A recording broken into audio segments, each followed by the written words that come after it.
Hello, today let us study about deep cervical fascia. So, deep cervical fascia is also called as fascia coli. And deep cervical fascia, its components are investing layer of deep cervical fascia, the pretracheal fascia, prevertebral fascia, and also the carotid sheath. So, today we will learning about the investing layer of deep cervical fascia. Let's take a look on this picture, that is vertical extent of three layers of deep cervical fascia. So in this we can see so this is a posterior part and this is an anterior. So in the posterior we can see external occipital protuberance and this is the ligamentum nuchae and here the spine of C7. Anteriorly we can see the mandible and the hyoid bone and the thyroid cartilage, and we can see the manubrium sterni.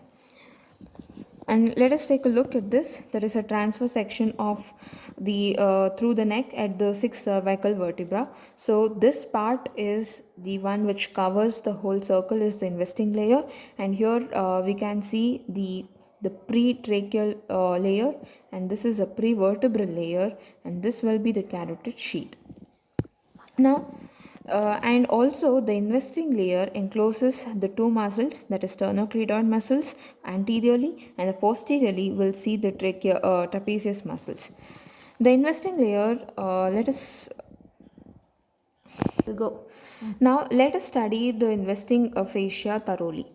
The first, so what is investing layer? So the investing layer usually encircles the neck like a collar deep to platysma as well as the superficial fascia. Now let us take a look on the attachment. So attachment, coming to the attachment, we have superiorly, inferiorly, anteriorly and posteriorly. So the superiorly, the attachment goes here like this. There is the posterior part, it just attached to the external occipital protuberance and the superior nuchal lines and the mastoid process, and anteriorly it just attached to the body of mandible.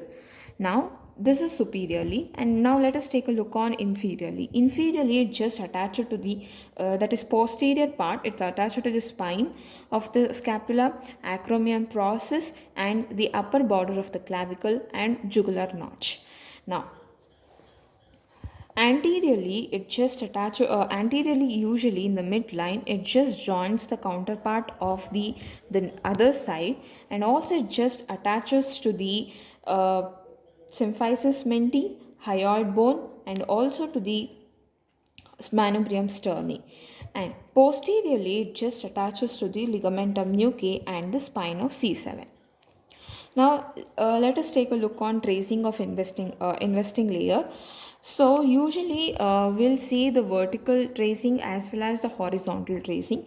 In the vertical tracing, usually we'll see the above the hyoid bone as well as the below the hyoid bone.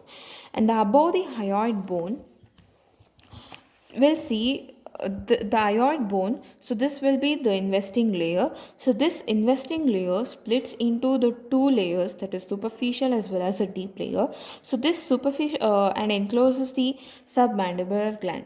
So this superficial layer just covers the superficial surface of the submandibular gland and just attaches to the lower border of the mandible, and the deep layer, which encloses the medial surface of the submandibular gland, attaches to the mylohyoid line of the mandible. And again, this after enclosing the submandibular gland, again it splits into the two layers, that is the superficial as well as a deep, to encloses the parotid gland. So this again, this superficial layer just attaches to the zygomatic arch, and the deep layer which attaches to the tympanic plate as well as the styloid process. So the one which attaches to the styloid process as well as the mandibular part of so this layer condenses to form the stylomandibular ligament. Now now, let us trace below the hyoid bone. In the below the hyoid bone, we'll see usually the two spaces, that is suprasternal spaces and supraclavicular spaces. The suprasternal, so this investing layer splits into the two parts, that is again anterior as well as the posterior, and just attaches to the that is anterior as well as the posterior border of the manubrium sterni, and this encloses the suprasternal space. So usually the contents of the suprasternal space is the sternal head of the sternocleidomastoid muscles, jugular venous arch, interclavicular ligament, and sometimes the lymph nodes. And this is, and again, to the medial part of this, above the medial two-third of the clavicle. Again, this investing layer splits into the two parts, that is anterior as well as the posterior, and attaches to the anterior and posterior border of the clavicle and forms encloses the supraclavicular spaces. So this supraclavicular spaces, the contents are the terminal part of external jugular vein as well as supraclavicular nerves. Go.